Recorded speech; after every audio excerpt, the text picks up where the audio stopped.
All right, hello everyone, and welcome to another episode of my Health Advantage podcast. I'm Giacomo, I'm your host, and today we're going to be talking about, or I'm going to be talking to you about, living to 100 lessons from the blue zones, or health lessons, I should say, from the blue zones. So what I'm referring to is, I don't know if you guys are aware or if you watched it already, and if you don't, go and watch it. It's on Netflix and it's a new TV series or documentary, I should say, um, essentially exploring the areas of the blue zone areas in the world. Now I'm gonna expand to this in a second. So the TV shows is based on that Banner book, and that Banner is actually the guy um, who's one of the executive producers of these shows also, and is the protagonist of the show, who goes around into these 5 different areas in the world where there are the highest concentrations of centenarians, but it's not just the fact that people tend to get to hundreds relatively easily compared to other areas of the world, but it's the fact that also uh, how they get into hundreds um, in incredibly amazing physical and mental shape. So basically, they are preserving, they're maintaining the physical, the cognitive, the mental health and abilities. Um, which is very, very incredible and awesome. So I highly recommend this show if you haven't watched it. Really inspiring and honestly well made and well thought through. That man is really a cool guy. Is he talks about a bit more about his story and on how he got into this area of life, and is generally dedicated all his life to this. He's traveled the world to find these areas, and then he tried to implement the lessons they learned to try and increase longevity of the areas of United States, and is trying to convey that to the rest of the world. So it's really a man on a mission, and I really enjoyed the show. But now let's talk a bit more about what I've observed. So what are the lessons that we can actually take away? Some of the things I don't necessarily agree with, but again, I'll explain a bit more in a second. Um, so as I said, these areas, 5 in specific, have something in common. Okay, they have the highest concentration of centenarians compared to the rest of the world. They're called blue zones because when an epidemiologist, funny enough, an Italian epidemiologist was started to research areas where people will get longer lifespan. Essentially, he was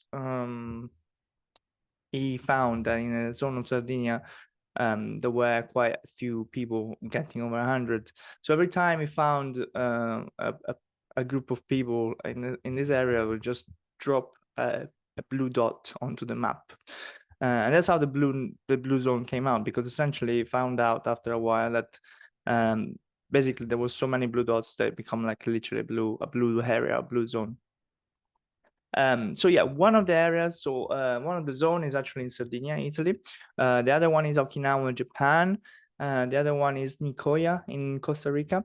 The other one, the fourth one is Ikaria, an island in Greece. And last but not least is Loma Linda in California. Again, California and Costa Rica, not too far away from each other, same as Sardinia and Greece. And then Japan is on the other completely side of the world. But aside from that, there seems to be obviously different countries, different areas, different continents. Obviously, we have America, we have South America, or actually no, Central America, Costa Rica. We have 2 in Europe, and we have 1 in Japan. Now let's start off with the main takeaways from this from the main lessons, essentially the main takeaways.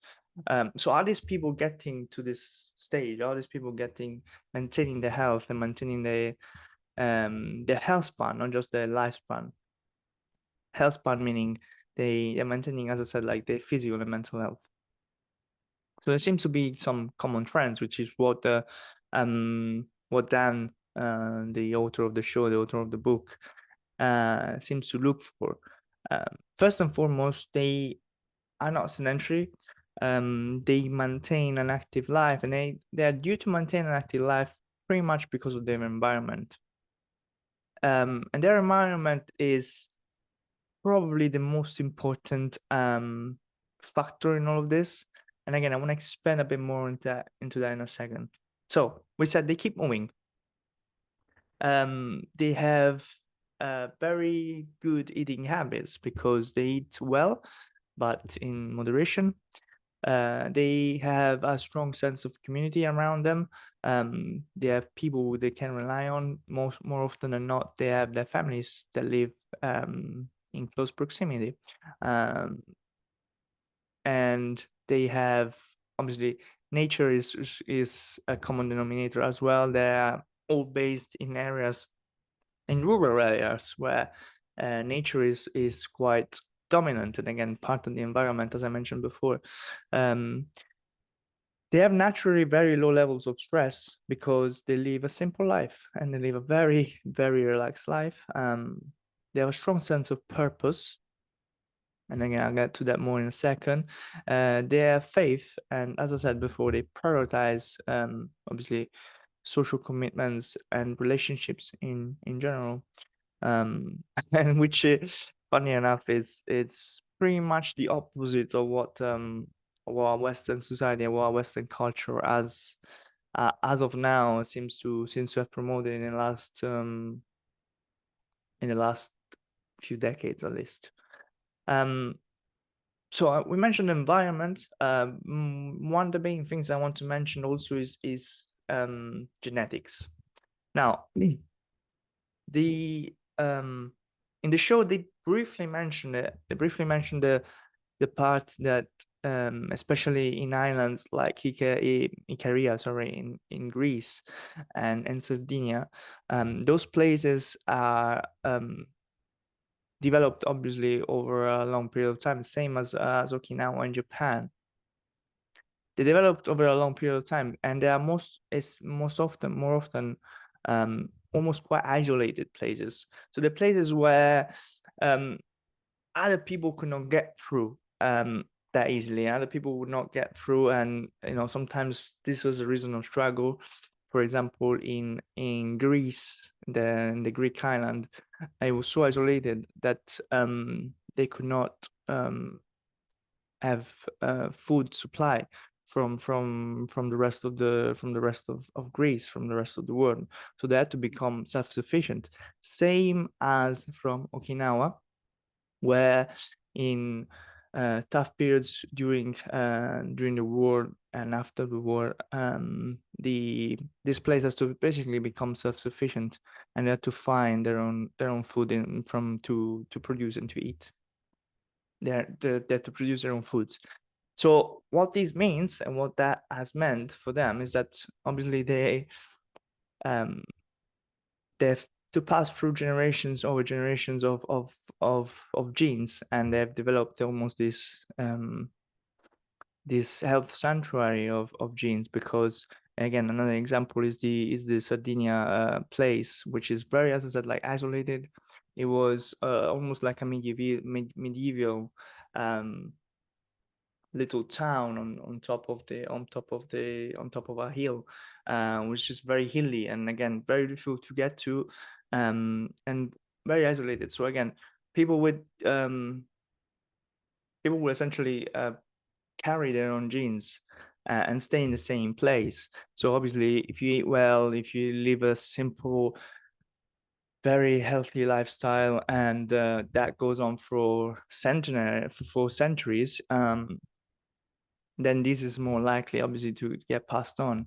Again, one thing that was not mentioned enough in the in the in the show and probably in the book as well And again, totally understandable, because I don't want, I guess people might be put off by this, but obviously genetics is really important. And having worked in healthcare settings and having worked in NHS, I know that family history is one of the biggest indicator, if not the biggest indicator, of whether or not you might end up suffering um, from cardiovascular disease, as well as any other condition. Like, for example, I wear glasses, my vision is not the best, and that's simply because both my parents wear glasses, and both my parents have almost crappy vision. So I know that since a young age I had to wear glasses as well. So essentially, genes are very important, and family history um, gets carried over. Obviously, these people are um, lived to hundreds, but they were mentioned, and nobody asked them how old were their parents when they passed. And again, which was quite interesting for me to see, to notice, and I think it would have been interesting to discuss a bit more. But I guess that would have been outside of the point, because again, um the aim of this guy is to try and recreate his own. So obviously we cannot recreate genetics, and we cannot recreate our families and our family history in terms of health and well-being. So but it is really important to mention, it is really important to say. The other thing that I wanted to mention, that I want to take out of the list straight away, as I said, is the environment. And this relates obviously as well with family history, with genetics, but the environment in general is what seems to have changed the most, changed the most into our societies, and changed the most into our way of living. And in these places, the environment seems not to have changed. Essentially, it's pretty much, as I said, like stay the same over time. It stayed the same. It almost like feels like um, these places are essentially timeless, where they still live into the very early stage um, of industrial development, if not even before that. Like, for example, the the Greek island, they still create they still make their wine with the ways of making wine that was like from 100 years ago. Uh, there's still same thing with the Sardinia place. They still have these, as I said, like medieval town, where the way of living seems not to have changed from a few centuries, essentially. Um, and the same thing with again, Costa Rica and Loma Linda as well. Like in Costa Rica, we see a cowboy who is 100 years old, and I swear on my life, he looks at best 60s or 70s. I'm not even joking. It's like unreal. And again, like his way of living it seems to not have changed from those that of our ancestors, from those of 100 years ago. He wakes up at 4 a.m. every day. He works. He takes the head to whatever they need to do. The same thing in Sardinia. Most of the men's are shepherd, and that's what they do for a living. They make their own food. They have their own animals from who they make food from, and um, and that has obviously multiple consequences. But as I said, like everything starts from the environment. So what are these consequences then? It's almost like a domino effect, because you have obviously your environment, which dictates the food that you're going to eat and the people you're going to spend time with, but also uh, the environment shapes how you live your life, and it shapes your lifestyle. So because these people obviously have they make their own food, um, they make everything essentially for themselves, or most of it from themselves. They have very low levels of stress, because they need to only rely on themselves to take care of of the animals, or of their gardens, where they grow their own vegetables and fruits, and essentially they just live like that. But also that implies that they need to keep moving. So, and that's another really big point. Obviously, they never have to give up moving, and they never have to give up this low level of exercise which stays consistent over time. Um, they do basically pretty much most of the things with their hands, from the pasta that they make in Sardinia, or the bread, or the tortillas that they make in Costa Rica, to as I said, to the wine that they make in Greece, um, to the various soups and foods that they eat in Okinawa, Japan.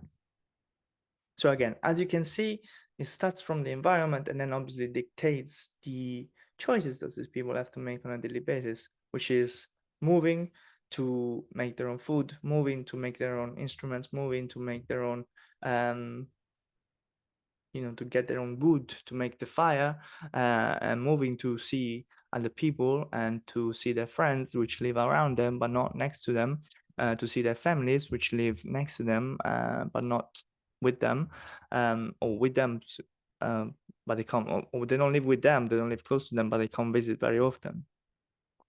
um, and this leads me to another point, which I did not agree very much with the show. The show seems to place a lot of importance into plant-based diet, and saying, repeating that most of the things that these people eat is plant-based. Therefore, obviously, they have a longer lifespan for this reason. Like, not for these reasons only, but it puts it into a higher category. And funny enough, every time you mention this, it seems to completely forget that out of all the places, yes, most of them have a strongly plant-based diet. But like, for example, well, as we've seen in Italy, in Sardinia, uh, and me being Italian, I can confirm that pasta is essentially very pasta and bread. Um, but the same thing in Greece as well, like pasta and bread, and different types of breads in Greece are very strongly um, part of their diets and of their continuous food intake every day. Um, and yes, of course, there is going to be some vegetables and some fruits, and that's the main thing, really. There is always going to be, and the fact is that the pasta and the bread that they're making is basically homemade.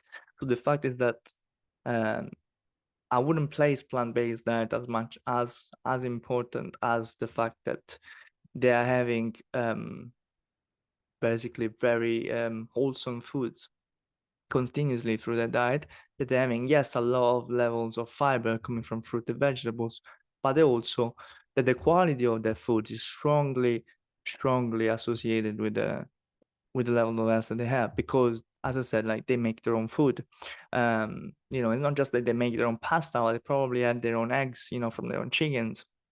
They probably make, they get their own flour from their friends who has, wheat, and whatnot. So again, it's a continuous, it's the choices of ingredients, to make these foods that is really, really key. And that's something that obviously we cannot recreate as such. So it's easier for him, or for the show, to say that we should gradually shift towards a plant-based diet, even though that's not seem to be the case at best. Um, and one example is, for example, the French paradox of this, which, for those of you that are not aware, the French paradox essentially means that despite the high level of cholesterol and saturated fats that French consume in their diet, because of duck, because of cheese, because of wine, whatnot, they still have a lower incidence of cardiovascular diseases compared to the rest of, I don't know if it's the rest of Europe or the rest of the world, but anyways, they have, compared to what they eat, and again, it's not because those foods are bad, but because, like, the quality of the foods that they have, because they've been making it for centuries, and they have good ingredients, and they have good quality, and they know how to make it, and they don't have um lobbies and pharmaceutical and food industrial companies um, giving them shit, that they're able to make these foods, and they're able to eat these foods for like as part of their regular diet, and still not making their health suffer. So that was one point that I thought I was going to make. Another big point, again, they keep repeating into the show that I don't really agree with is that, yes, these people keep moving and they keep the levels of physical activity very high throughout their lives. And even as they age, they never stop. They keep going up and down the floor. Like in Okinawa, they keep going up and down the stairs. And like in Sardinia, where they're very, very steep, um, they're a very, very steep place, so everything needs to go up and down, not just the stairs, but even like in a steeply incline or decline, because the roads are like that.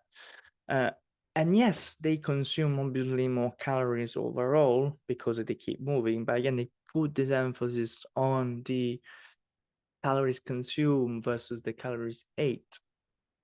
Because again, like from fruits and vegetables, you're not gonna eat a lot of calories and you're gonna keep spending calories, which again is not entirely wrong, but this has nothing to do, like the fact that they're expending calories, this has nothing to do with the fact that they are um they maintain the level of health and the level of physical abilities throughout their lives, and they don't get overweight. The fact is that they keep moving, so they keep using their muscles, so they're not getting gigantic in terms of muscle mass, because we're not able to, because muscle mass is expensive, is metabolically expensive for a body to maintain, but they're maintaining the levels of strength and the level of endurance of those muscles, which is very, very important, which is what going up the stairs, going down the stairs, going up on a steep incline, going down on an incline, steep decline will do. Getting up and down from the floor, bending over to do gardening is doing. But also, which again is what I've seen in the hospital and NHS as part of cardiac rehabilitation. In fact, we used to, if funny enough, in Scotland, one way for people to do cardiac rehabilitation is actually to commit to gardening, because gardening is such a low level of physical, it's low level of intensity that you can maintain for hours by something that is very beneficial to your heart. And that's what these guys are essentially doing.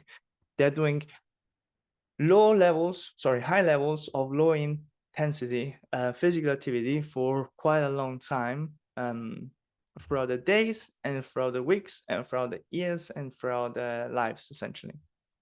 So it's not as much that they consuming calories, because probably if they're living to hundreds at this point, they're probably not expending calories, because if they're doing the same stairs up and down since they're born, their bodies become very good at consuming consuming calories in those activities.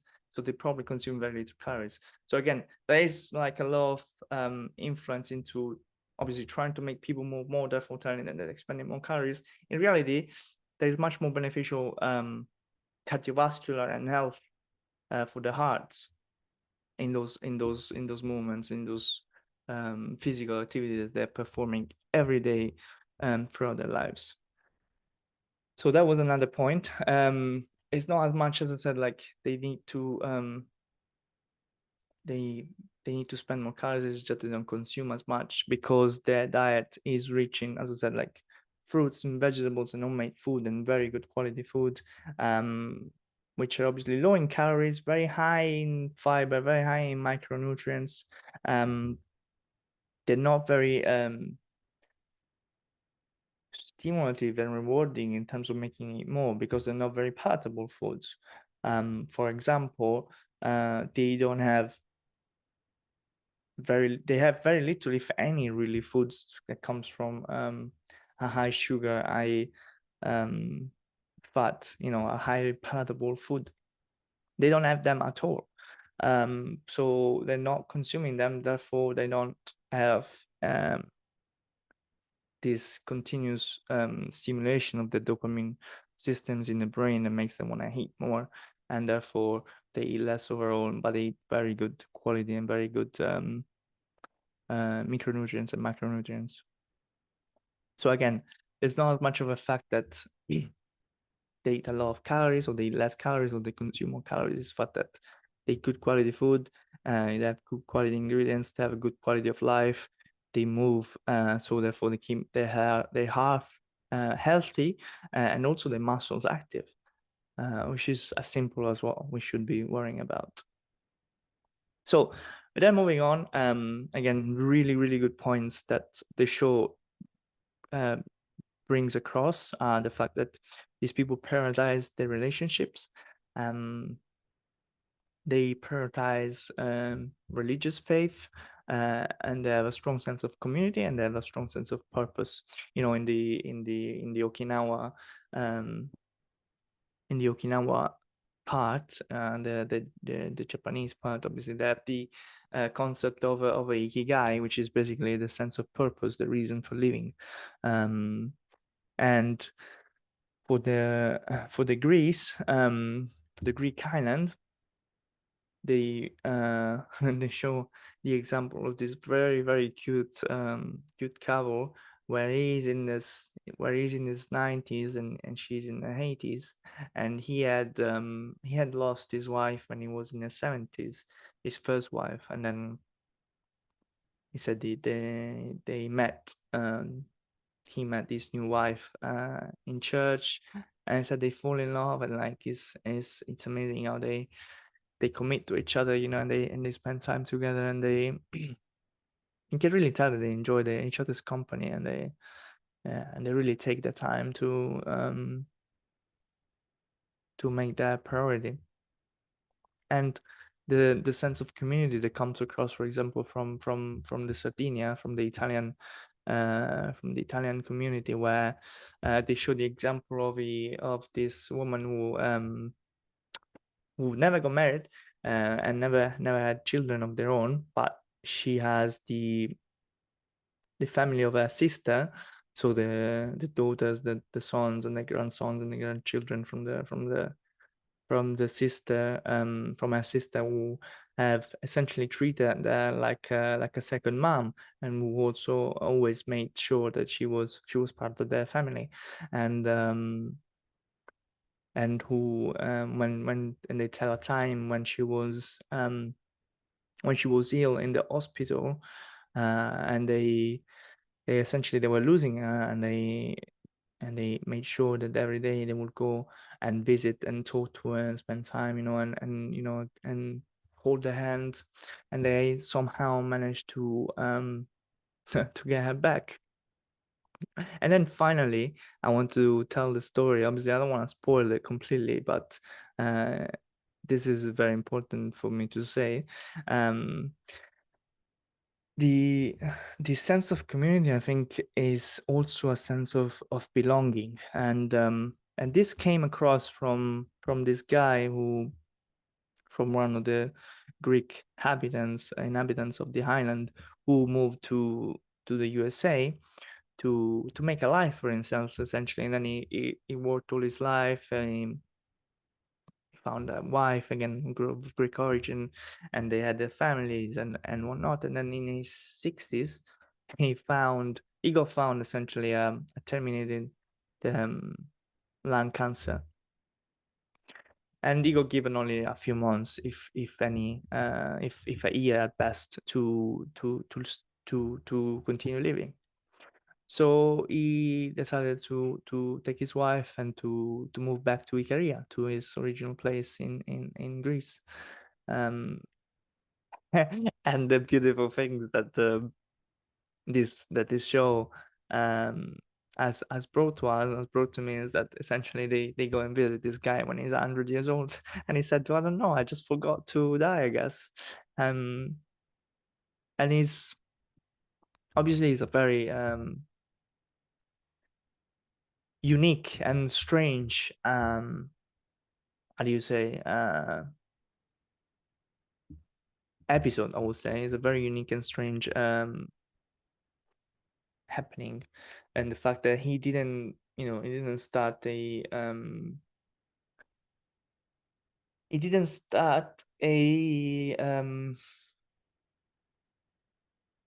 any sort of like medication or cure for his terminal cancer, because obviously it was meant to die.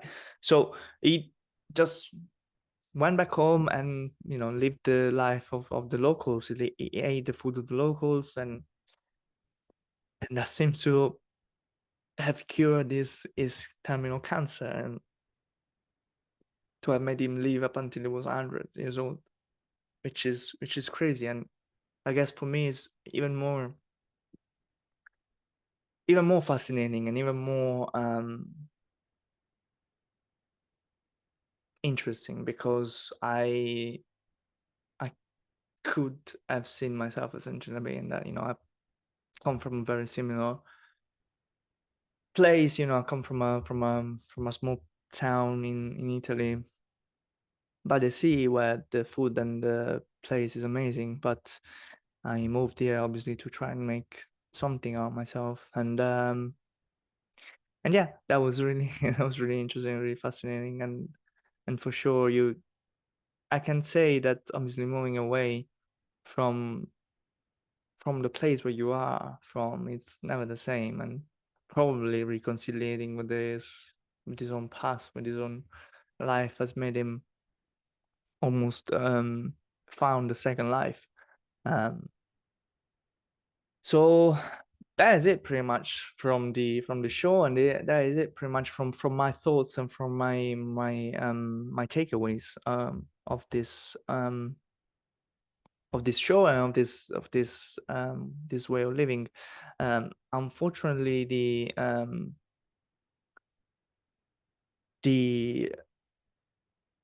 the settings of these places are quite unique. And what evinces to me from the show is that our way of living in the last few decades has completely changed, obviously, because of capitalism, because of the globalization effect, and all these things, which obviously have come to a cost, and have to come to a cost of us sacrificing our health and our longevity for for different reasons, I guess.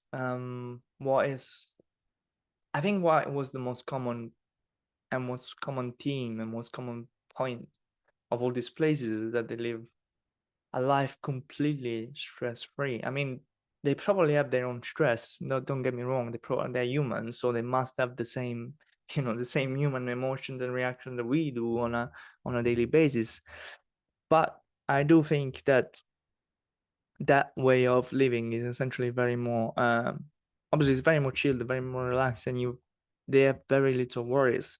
um Especially, I don't know, maybe for the first half of their lives they did have the same worries as we all do, making a living, and growing the children and taking care of the families. But then from then onwards it seems like they completely, like, they found almost this heaven or this limbo where there's nothing affecting them essentially, and they have this, as I said, like this strong sense of purpose that keeps them attached to something, and they have this still strong sense of commitment to their work, obviously, and to their families and to their community. And they obviously are exposed to nature, which is known to uh, no, lower the levels of stress already. Um, and funny enough, obviously, they're all islands, they're all places next to the sea, and they all have high levels of obviously vitamin D because the sun is strong. They all have very dark, obviously not dark, but obviously tan skin, especially the Costa Rican ones. And it's quite crazy. It's quite visible, especially the guy with in his hundreds, being a cowboy. So yeah, that is it. That is pretty much the main takeaways, the main lessons, and the main points that I wanted to take home.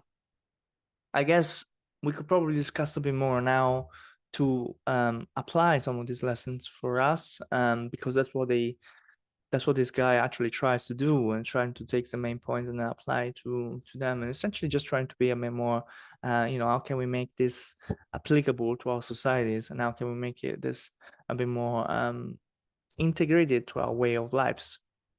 And there is surely different ways of doing so. There is definitely different ways where we can become um, a bit more active, a bit more how would you say, a bit more um have a bit more of a of an identity towards what we do, and have different types of worries. For me, it was very important to watch the show, and that's why I wanted to take it here with you guys, because um I think it touched quite a few parts of me that knew these things already, but kind of like they brought them up a bit more.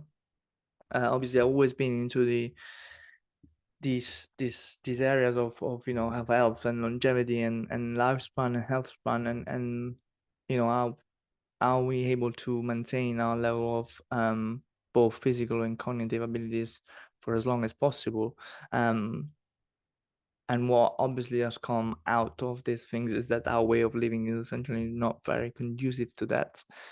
Especially for me, where I live. And now I live, as I said, like I live in London, in the UK. And the sense of community is pretty much non-existent, at least in the area where I am. um the level of stress, not much just mine, but of everyone around me, which it's, you can feel it, you can sense it, can be transmitted and conveyed just by staying in the same place. As you said, like the environment is everything, and the environment in these places is not very conducive to a healthy life. And for me, it's even better to an extent, because I don't go out to the pub after every day of work to get smashed, which I guess it creates a bit of sense of community, and I don't know, for someone probably even lower their stress. But again, you're just compensating one thing with the other, and you might increase your health for one thing, because again, you get a bit more of sense of community, you talk to your friends, you see your friends, but at the same time you're getting pissed every day, which is, especially with what you're getting pissed as well, which is not, again, the same type of wine that, for example, they drink in Ikaria and Greece. So again, different points to make. I'm not here to obviously give medical advice, but I did have a few reflections to make on this, both for myself and obviously for the people who want to listen to this and want to take a bit more these things into consideration. Um, Definitely it's incredible how our lives has changed dramatically in the last few decades and the last few centuries, and now our way of living, the modernization and the westernization also of societies and of life in general has affected us. um and we have had to compromise certain things from another. But I do think there is still a lot that we can do, and like Dan, um, the author of the show and of the book, I try to implement this in the USA, in America, and try to increase the longevity of population. I think there is a lot that we can take away from the work of this guy, who, as I said, has dedicated his own life to find out these things, to study, to research, and to think how to apply these things. Surely we can definitely start from a place of moving more and of sitting down less, which is essentially what I'm doing at the moment, and what we all do. Like, we all have to face screens and sit down for a living, more often than not. I'm a bit more lucky because I work with people in person, so I move generally every day, all day, every day.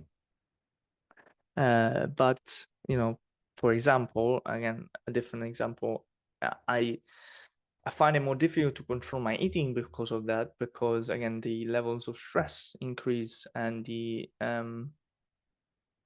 also because I move more, my body is telling me to eat more, and again, the environment conducive to the food that we're eating is not the best. So ideally, I would not eat as much as I do because I move more. So again, for example, you can see that everything balances itself out at the end of the day. Everything has its own pros and cons. Anyways, I think I've said enough for today. So it was a pleasure for me to share this with you guys, and to talk about this amazing show, which I really recommend of seeing. And if you think like I spoiled you too much, trust me, you have not seen it. Trust me, go and have a look at it. It's not just because of obviously the places are amazing to see. The people are incredibly amazing to see, and this is not something that I can convey to you by talking on a podcast. But also because in general, um, the show is really well made, and some of the shots are particularly cool. Like for example, the wine in Ikaria is something that is really worth seeing, just for the fact that it's a very cool shot, it's a very cool place, and it's a very cool thing to see and to grasp. And the beauty of this, one of the beauties of the era that we're living is that we can see places in the world even without going there, and I think this show makes a really good job in doing that too. And I think this is one of the things I really recommend to people to look at, and to make them think a bit more also around, why, how and why our lives have changed so much, and how we complicate our lives essentially, based on things that did not exist up until a few decades ago, um, which is really interesting and fascinating, and maybe it's a topic for a different day. But for today, I want to leave you guys here. Thank you for listening, and let me know obviously your thoughts. If you have enjoyed the show, leave a review, and I'll see you again next time. Thank you very much.